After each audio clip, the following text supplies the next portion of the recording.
talk about. So tell a friend and keep listening because we're getting even better. Orion News Talk.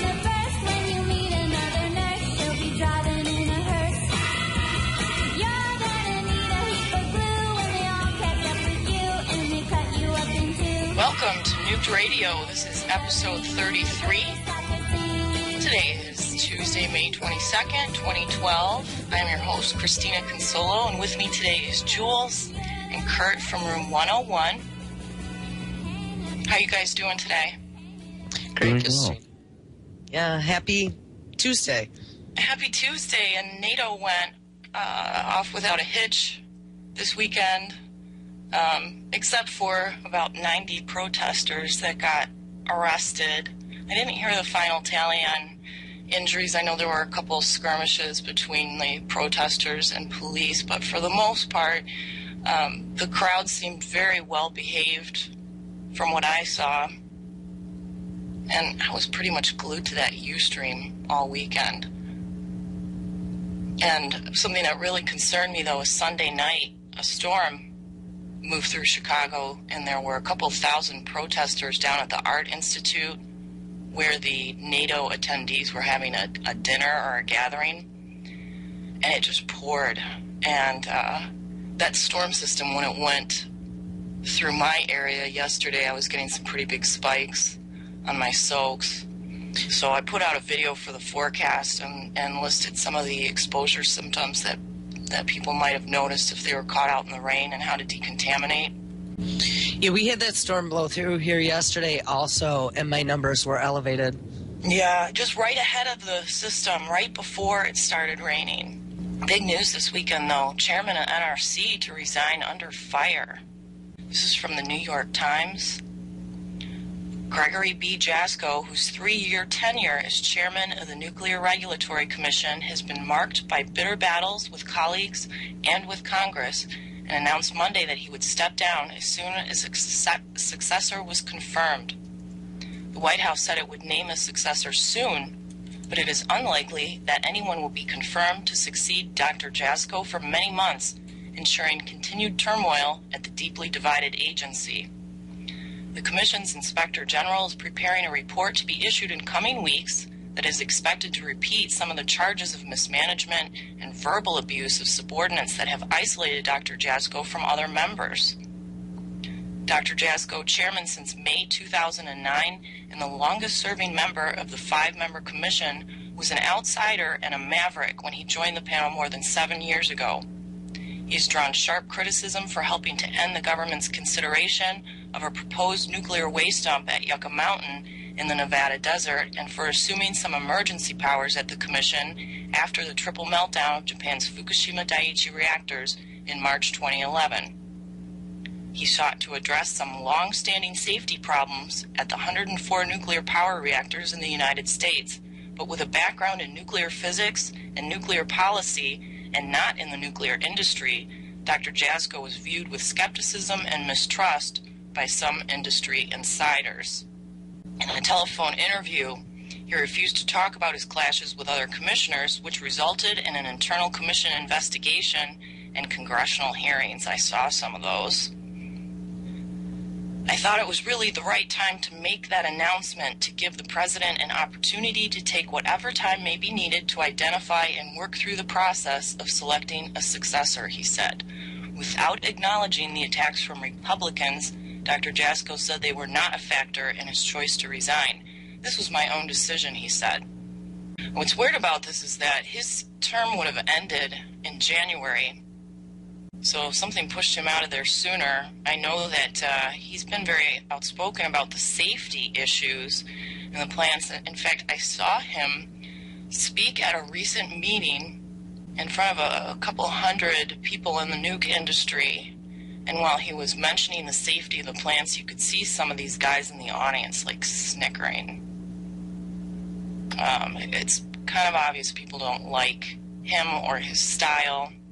Hopefully, they will appoint someone else who has the same safety concerns that he had. He was, an important part of that. In fact, his last vote against the new reactor starting up in Georgia, I believe, He was the only one who voted against those reactors out of the panel.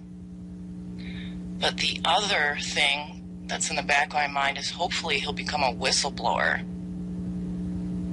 with what he knows about Fukushima. And we know the NRC was privy to some very important information about what people in California, particularly infants, were exposed to in the early days of the disaster. They covered up that information, but the Freedom of Information Act releases that Informable had posted on their website showed that there were conversations between several members. I don't remember if Jasko was in that call in particular, but they were aware of how bad the releases were, and with some of the inside information that he has about Japan and the reactors here, hopefully he will go public with that.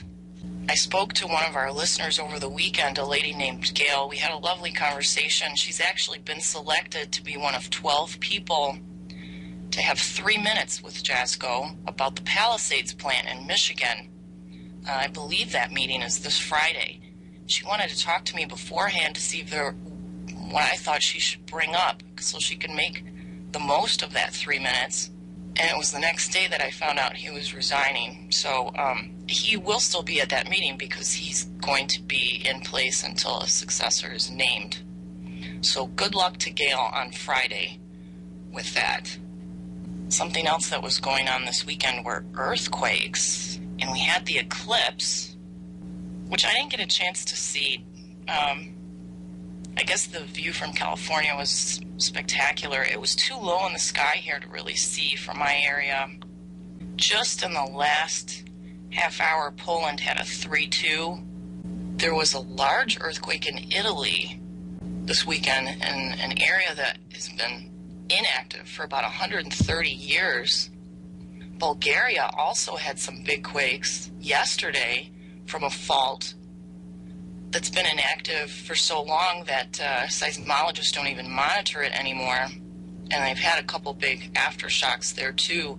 And of course, Japan had a lot of earthquakes this weekend. And if you look at the global incident map, or USGS, you can see the area where they originated from. I believe the biggest one there was a 6, maybe a 6.4. I think it was a 6.4 on Saturday. In fact, that was reposted yesterday by USGS. A lot of people got it in a text message, but it was actually the earthquake from Saturday. Jules pointed that out. But they've had a series of aftershocks or other earthquakes associated with that, and they're kind of branching off and following this line to the fault. The last one that I see here on the list off the coast of Honshu was a 4.5. That was today. And a 5.1 today. So hopefully those will not get any worse. Something else that was emailed to me this weekend from quite a few people was, I believe it was the Extinction Protocol ran a story about a new crack on the side of Reactor 4. And I looked at those pictures and, to me, it looks like a hose is hanging off the side of the building. There are already cracks, though, on the side of that building. They're diagonal. There's like 3 cracks. They've been there since the explosion. I don't know whether that is new crack or not. What really bothers me more than anything is it's been over a month now since Senator Wyden came back from his trip to Fukushima, put out that press release that really got the information going on Reactor 4, and nothing has been done. We'll talk more about Reactor 4 when we come back. You're listening to Nuked Radio.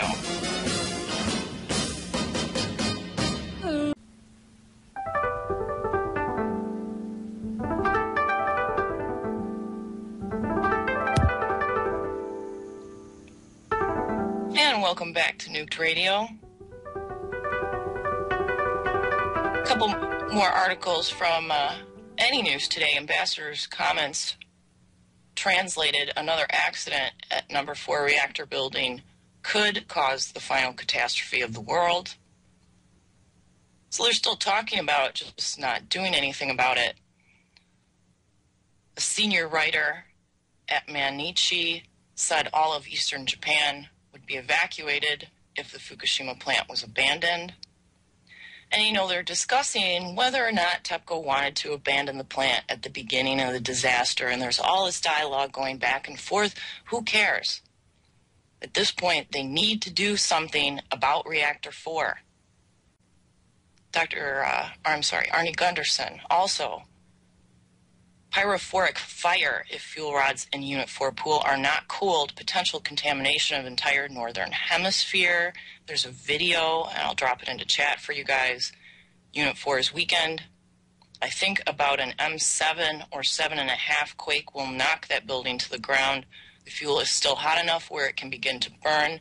Cesium and plutonium and all that. It would volatilize as the fuel burns. It creates a pyrophoric fire, which is a fire that water cannot put out, likely resulting in an evacuation of Tokyo at the least, and potentially contaminating the entire northern hemisphere.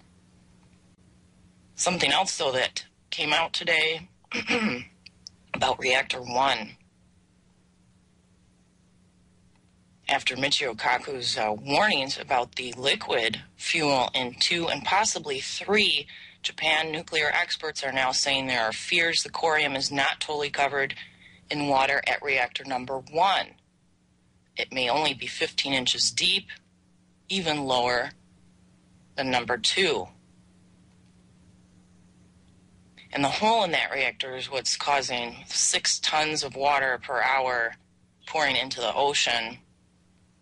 It's been measured by an actual survey to be about 60 centimeters deep. It shows how severe the damage to the containment vessels have really been. There's also fear that the fuel debris or corium may not be completely submerged, but the JNES researchers say the temperature inside the containment vessel is not that high. At 30 degrees Celsius, the fuel debris is considered to be submerged and cooled. There's been questions in the past of whether or not those temperature gauges are reading properly. One other thing I wanted to mention about Earth changes, and this is from Volcano Discovery, is I had seen yesterday on a forum somewhere that there were 5 volcanoes that were currently erupting. When I look on the list here, though, on Discovery, it shows 28. In Europe, Stromboli in Italy. In the Pacific Ocean, Kilauea, Begana, Ulawan, and Manam. Those are all in Papua New Guinea. Another in Vanuatu, 2 in Vanuatu. And then the one in Mexico that's been smoking for a while now. There's one in Tanzania that I believe is on the east coast of Africa. There's one in Ethiopia. There's one in the Congo. And 3, actually 4 in Indonesia. So I'll drop this list into chat. There's quite a few more. One in Russia, Kamchatka, central Chile, and Argentina. These are all showing current eruptions.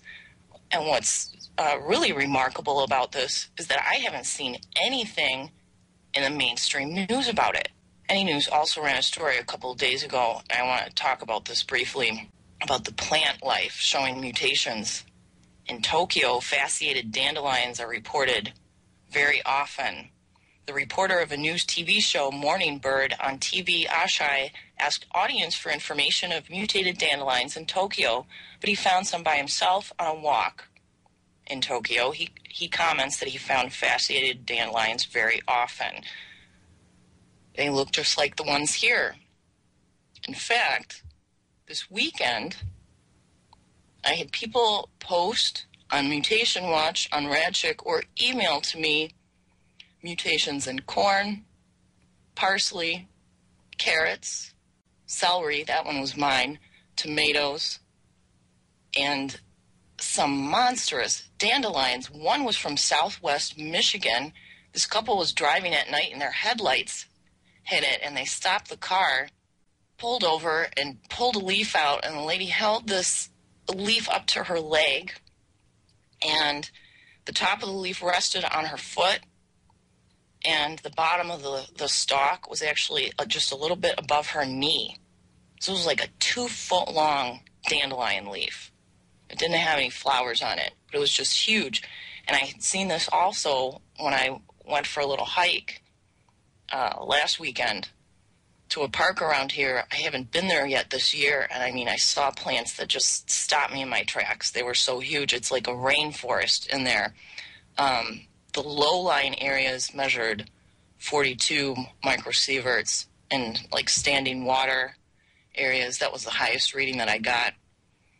So I need to go back there with a video camera and document some of that. Yesterday, just my kids took the dog for a walk and came back with some very interesting mutated weeds. I don't know what the name of this particular weed is, but I know it's found all over in Michigan. It grows these funny little like corn stalk flower things. And the leaves are generally about 6 or 8 inches long. It's kind of a bushy plant at the bottom, and then it has all these little poker flowers coming out of it. And there was a mother plant against a building that's kind of sheltered from the rain, but the plants that were further out from it, their leaves are all growing in a circle, kind of like a snail shell. And some of the stalks are double. Some of them are really thick. So I shot some video that I'll be uploading later today. And I just happened to check as we were coming back from looking at these weeds that they found. The tree growing right next to my house is this huge, like, weeping tree. I don't know the exact species of tree that it is, but the outermost branches, those leaves are doing the same thing. They're like little baby leaves that are curled around. And this is a full-grown, like, 25-foot tree. With this much evidence of possible contamination, I think there is even more of a reason for people to really look into aquaponics or growing their own food indoors if you have the space for it. I saw on a forum yesterday a guy who had grown 190 cucumbers in his basement with one LED light.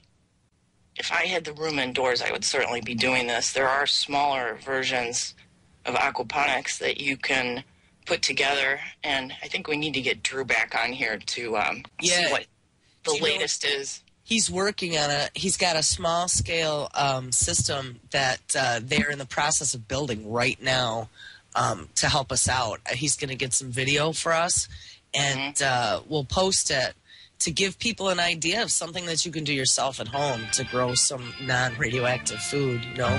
That's a great idea. All right, when we come back, we're going to talk about Potterblog's latest video testing beef. You're listening to Nuked Radio.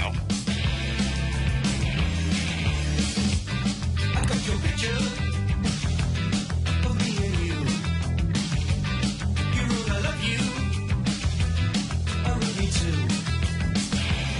I see this there and there's nothing else to do.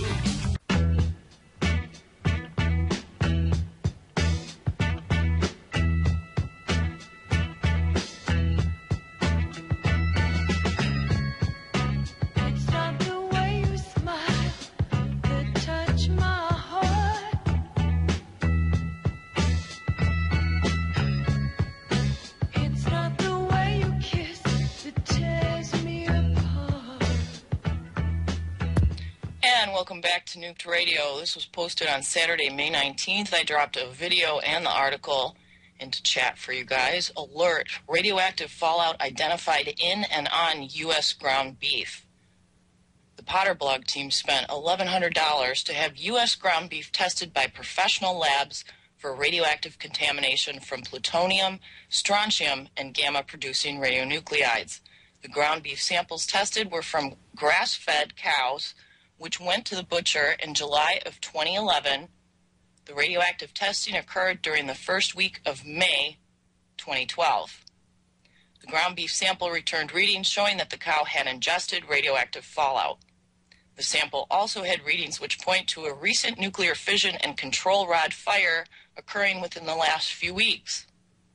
The results of that testing are presented in the video below. As it stands now, we have available pre-Fukushima all-natural grass-fed beef and pasture-raised pork for testing. We know exactly how, where, and by whom the beef and pork were humanely raised. They're going to use those as baselines for future testing. We also have access to fresh beef, pork, and chicken raised under the same conditions. Our goal is to independently and accurately determine what the true risk the populace faces from Fukushima fallout contaminating the food supply. We also believe we will be able to identify specific farm conditions that will allow you to pick food sources which have the lowest reasonable contamination risk. And he is asking for donations to help fund some of this testing, which I think is totally reasonable of him under the circumstances. $1,100 for a test. I mean, it's pretty outrageous. And I've had a few people email me that have independently sent in milk samples and paid $200 to $800 to have their milk analyzed. I mean, this is just ridiculous that we have to do this and that the government isn't doing it for us. Now, the video is 21 minutes long. I would strongly encourage you to watch the entire thing as he breaks down exactly what products were found, and there were a lot of them. There were probably 25 different fission products found in this beef, including strontium-90, plutonium-238, plutonium-239, plutonium-240, cesium-134 and 137, hallmark of Fukushima, daughter products of 238 or uranium-238 and 235. What he also found, and this is what really bothered me, is that this lab requested he send in the samples in kilogram form, and they had it frozen in pounds. So they had to thaw the meat in their kitchen for 20 to 30 minutes. And during that 20 to 30 minutes, barium and cesium-137 landed on this meat. So this was just blowing around in the air in their house. And they determined that because of the barium's decay rate and the cesium-137. His suggestion, or what his family is going to do, where they were only running HEPA filters in their house before during rainstorms, they are now going to be running them full-time. They also detected zinc products from a zirconium fuel fire, which would have been recent, which is something he came out with a video a week or so ago, indicating that they had picked up zinc from soil samples that were sent to them. And, you know, there were a couple events, and we talked about this briefly last week, where there was a lot of smoke, radioactive steam around the reactors. No fire, per se, that anyone saw. But don't forget there was that plant explosion in southern Japan, I want to say 2.5 or 3 weeks ago. And they had said that there were barrels of depleted uranium on site. They did not indicate what form that was in, if there was cladding associated with that, but could this zirconium product have come from a recent fuel fire at that plant, or is it coming from Fukushima? Jules, do you have HEPA filters in your house? I do in my daughter's room, but that's the only place. I think I'm going to be getting those. I'll tell you one thing that I have noticed personally, and then in talking to some of the other people, you know, that we deal with on a daily basis here, there have been other of us with the same problems. This year has been off the charts for allergies. And I have been so, like, my sinuses have been just so swollen. And not only me, but my daughter, my cat. Like, last year, I was so paranoid about Fukushima. I did not open the windows once in my house last year. And it was very controlled, coming in and out of the house, take everything off right inside the door, do not wear your shoes anywhere beyond the front door, you know, that type of thing. I have to admit that I've become a little more lax this year, and we have had the windows open. And every time I open my windows, my cat's one eye starts running. And I mean, he's never had that before. I've had this cat for years. And he is being affected by something. You know, you told me that last night, and I have just started letting the kittens go on the balcony. because they're old enough now to know not to like hang over the edge. 'Cause we have all these geese that are always walking around out here. And I noticed that one of them has watery eyes whenever he comes in too. I haven't really noticed too many problems except when we've touched those mutated dandelions. That's when my sinuses really flared up, and my kids and their friends said too that their nose kind of stung inside. Yeah. And I told them, don't touch these anymore unless we have gloves on. But, for those of us who are running Geigers in our house, if there's, alpha particles, most of our detectors aren't going to pick those up anyway. Right. And, I wonder, does it have anything to do with the pollen? Wasn't it Arnie Gunderson who had mentioned the radioactive pollen in California that they'd found? And you got to figure the bees are hopping around. They got to be contaminated. Yeah, and, it seems that the contamination is making things flower more.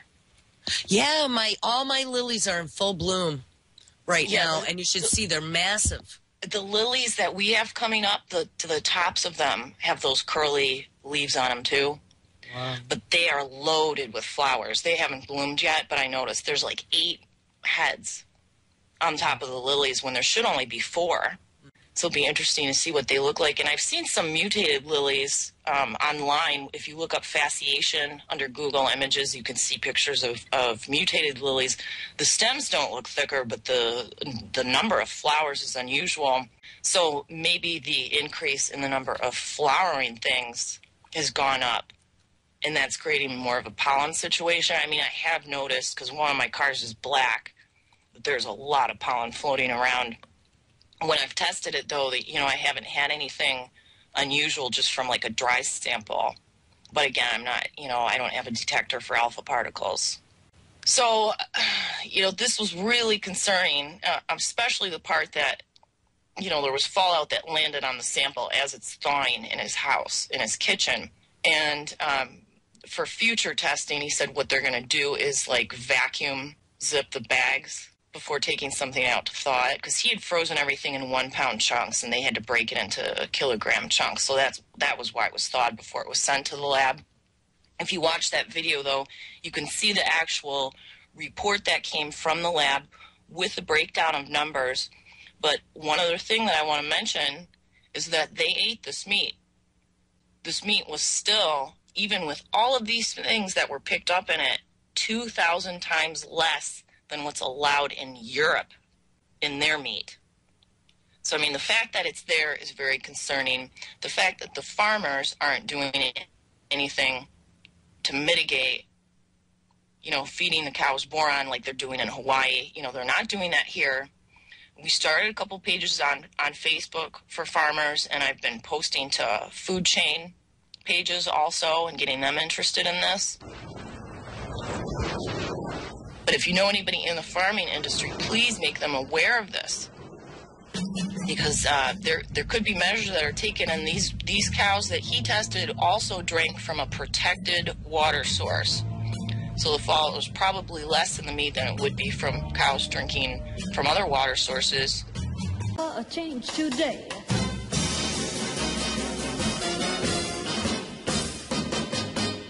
Ooh, there'll be a change in the weather. And welcome back to Nuked Radio.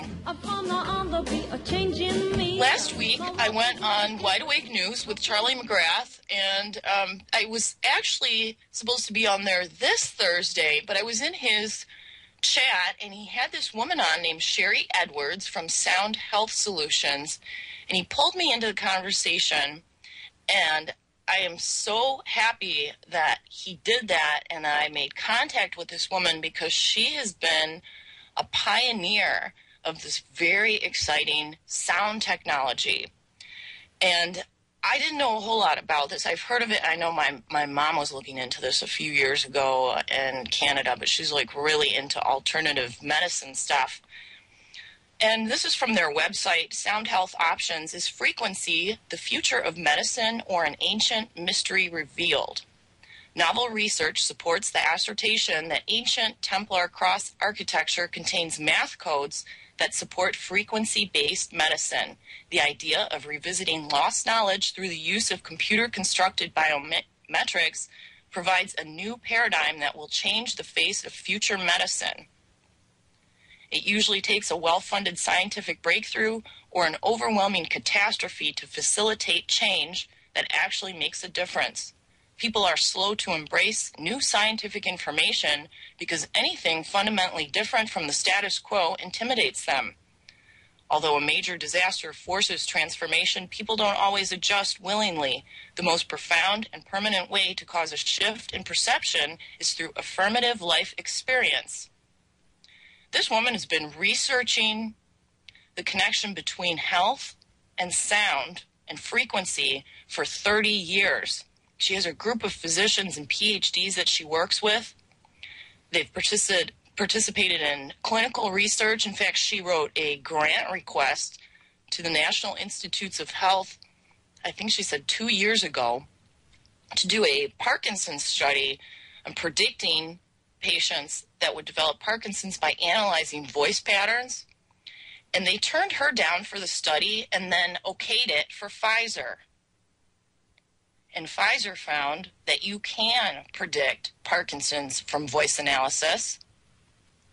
They can actually tell other things too. You know, they have research from like what the police do with analyzing voice patterns for whether people are telling the truth or not. And they have ways of checking personality traits by the certain emphasis that you put on words. We're actually right on. We're going to play a clip from that, and I uploaded a video to YouTube of more of the interview, and I'll drop a link in if you want to hear the whole thing that she did with Charlie. I guess she's been on the show a couple of times. I have got to get her on this show, but this was so promising, so exciting that I wanted to discuss it right away and get this out here so people can look into it. And she is also offering to send people the software for free, so that you can download it to your computer and you can test people. And one of the things that she had mentioned is if they determine that a certain segment of the population, for instance, might have strontium contamination, they could actually put out a frequency that would help reverse that.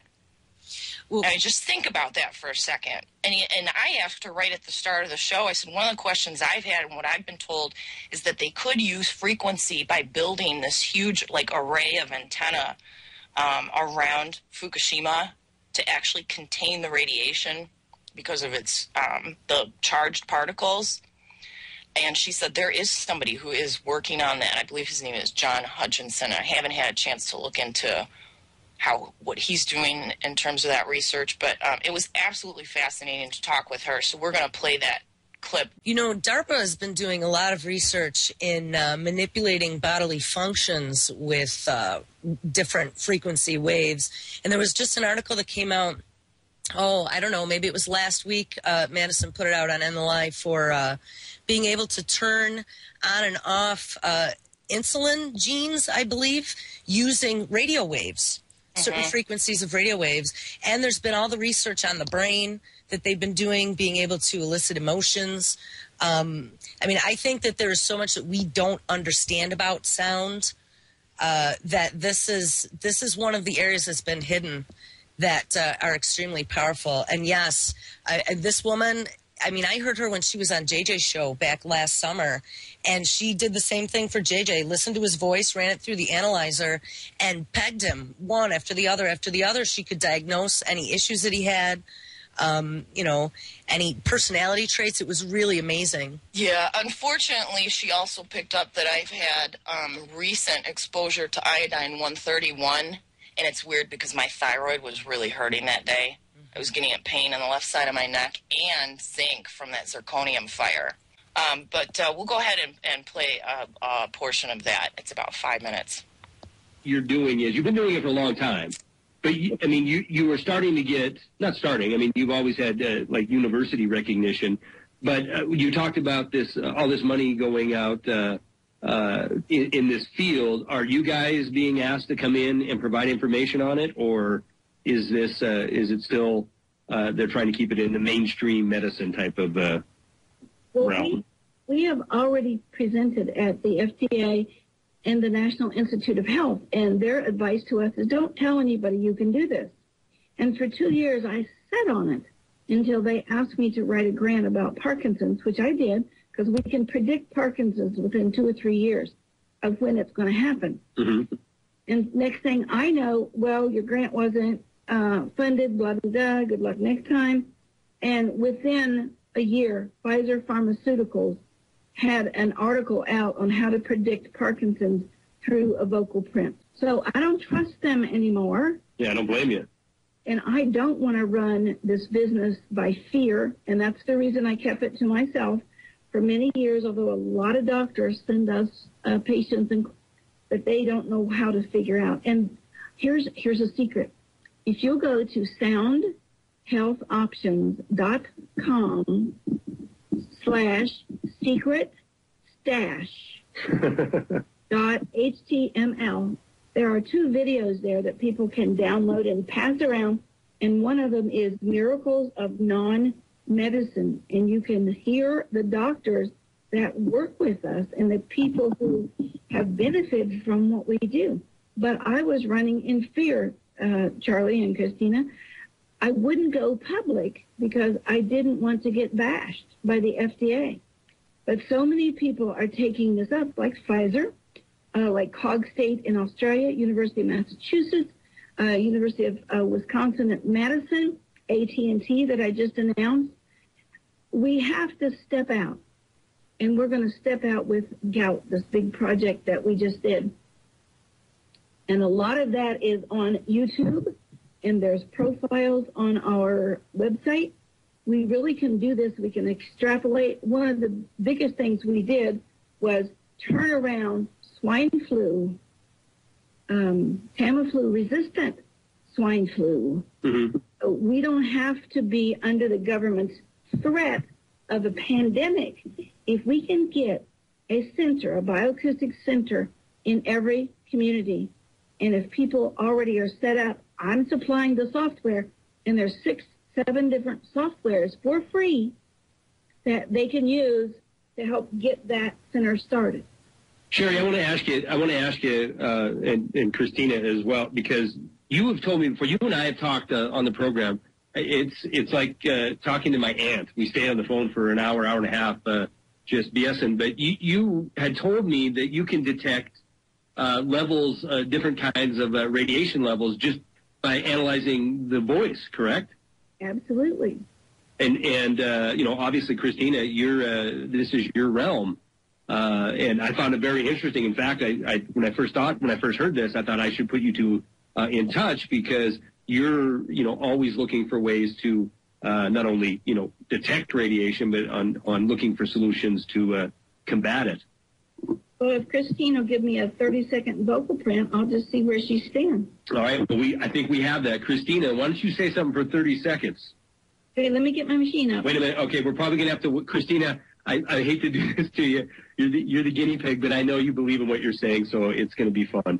And what we'll do is, Okay. We got a break coming up here, and I'll explain a little bit what. And Sharry's done this with me and other folks in the chat room before, but she'll record your voice and then analyze it and tell you some very interesting things about yourself. Are you game? Sure. I need to It's not as scary as being on with Zach. They slither while they pass, they slip away across the universe.